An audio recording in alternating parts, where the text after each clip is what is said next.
It's a school day, and all the 4 Tibet kids are at home, and they don't even need a doctor's note. The Tibet family have decided to leave the typical classroom behind and move into the playground of non-traditional learning. Guy and Debbie Tibet chose to send their oldest 3 to school for a while, but they lost faith in the school system. In general, I'd say the biggest downfall is that it's not really designed for education these days. It's more of a managerial system. It's more to manage kids and teach them along the way rather than the other way around. The Tibet family aren't alone in their choice.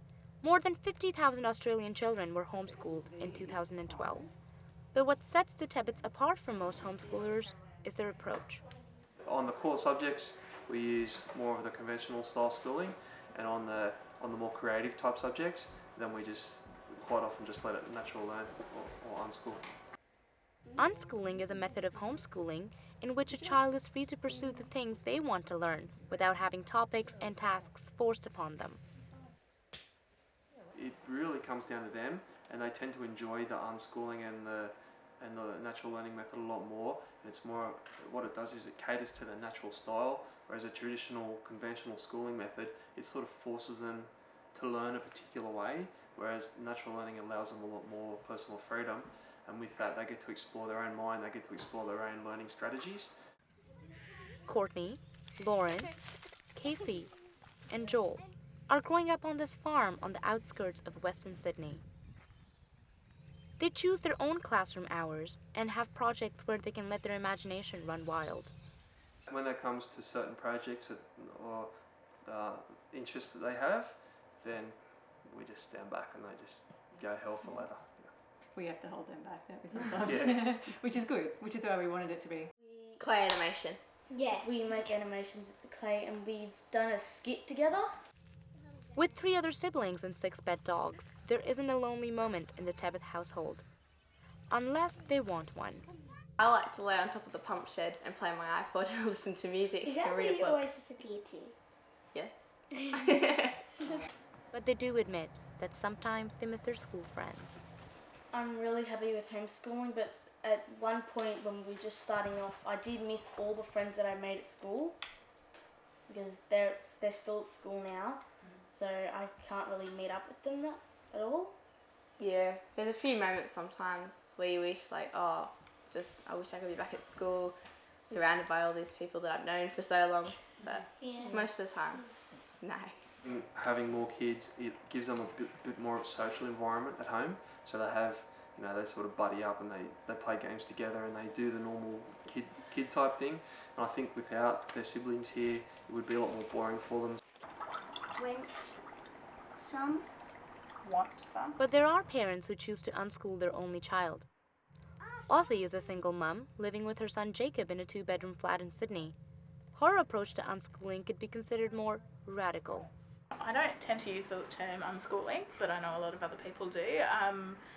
I don't even think of what we do in terms of schooling, so I feel like unschooling is like a reaction to schooling. What we do, what I like to call it, is natural learning. So we generally follow what Jacob's interested in and go from his natural curiosity and see where it takes us. I see schooling as a particular form of education. The idea that you learn something because someone else has decided this is what you need to learn now, rather than you're really fascinated by this thing, so you really want to find out as much as you can about it. And I think that for me is the difference between schooling versus learning, naturally learning.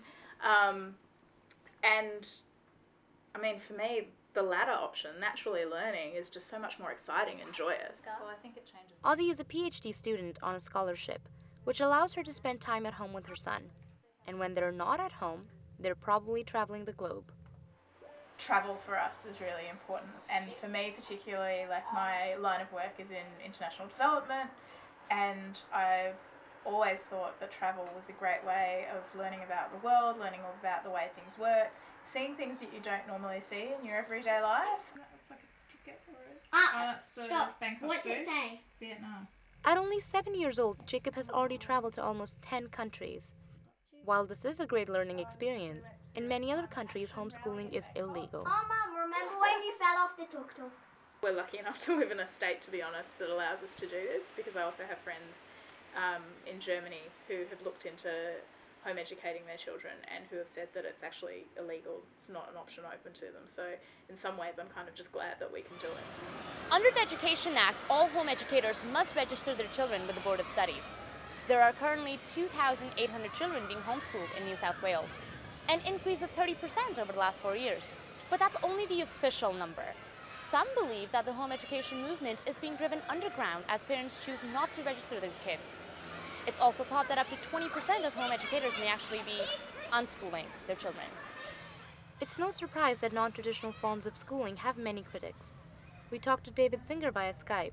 He was previously a teacher and a school principal, and is now a senior lecturer at Monash University.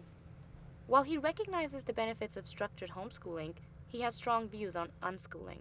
The theory of unschooling is to allow the child to lead the learning, and then the parent or the unschooler is to facilitate whatever that child wants. I use the analogy of food. You know, if a child doesn't want to eat their vegetables, do we say, well, don't eat vegetables?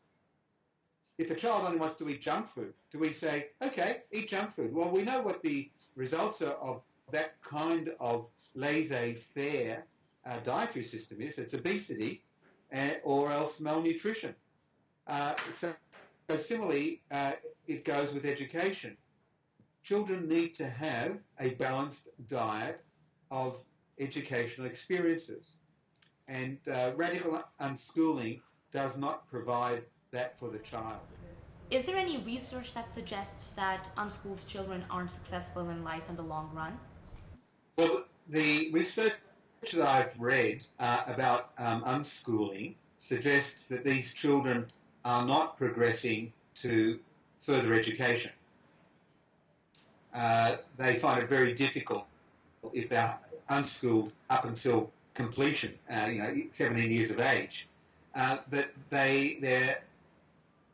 their access to further education, be it university or TAFE, is very limited. But education consultant Victor Ziegler has a different theory, with over 30 years of experience in education as both a primary and a high school teacher. That the ones which are being homeschooled generally come from families which are quite well educated and have the capacity to be more supportive of their child, and as such are in a better position to actually recognise the child's individual learning needs, and as a consequence they'll do better. Despite recognizing the advantages of homeschooling, Ziegler finds flaws with natural learning. We need to treat children as children. Children aren't mini adults, and there are some decisions that need to be made by parents to give a child the right to make a decision on how they learn or what they learn. It's almost abdicating the parent's responsibility to help the child learn. But some parents think that it's their responsibility to pull their child away from school, especially if the parents grew up being bullied in the schoolyard. This is Naomi Boer. She comes from a religious Christian family, and all 5 of her siblings were taught at home by her parents. While religion is a big part of her life, she said it wasn't the primary reason for her parents' decision to homeschool.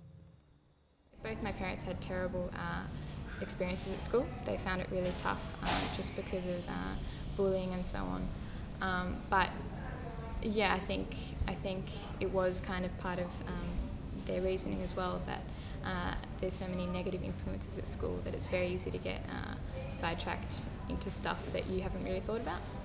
Her parents gave her free rein to explore her interests, and she was in charge.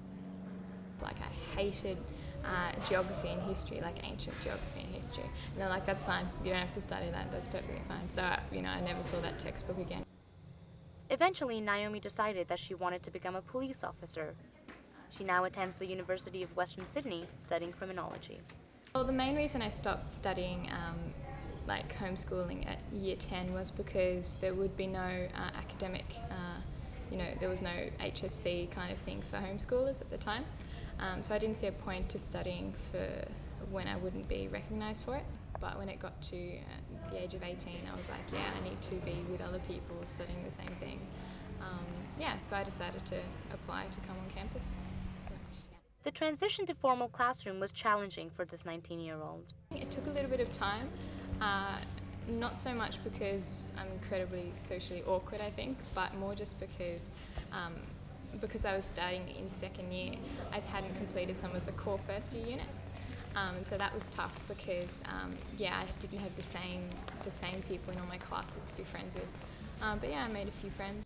Homeschoolers are often criticized for sheltering their children from a normal social life. Victor Ziegler explains the impacts of this. Schools can be a terrific environment for kids in terms of making friends, negotiating with friends, negotiating with peers, what to do in an unstructured environment, how to negotiate a fight with another child. Those sorts of things are very difficult things to construct outside a school system. But Guy Tebbett says his children are gaining better social skills by not going to school. Our kids do socialise quite a bit, but we've looked at this quite closely, and really there's a rather large difference between socialising like a herd of cattle and learning social skills. Now, for anybody who wants to learn anything, they would generally learn skills from someone who's more adept at that task or at that skill than what they are. So if you put 30 8-year-olds together in a class, then I'm not exactly sure what social skills they're going to learn, because they're all at a stage of needing to learn social skills. So they're in this situation where they're all learning 8-year-old skills from 8-year-olds. Staying at home with his mom and traveling the world, Jacob is learning a range of social and life skills. I think we're going to need to sift it. We are. But will all these experiences ever compensate for the rites of passage that he may miss? Dissatisfaction with the school system has driven children like Jacob out of the classroom and into the home. But where that will lead them remains to be seen.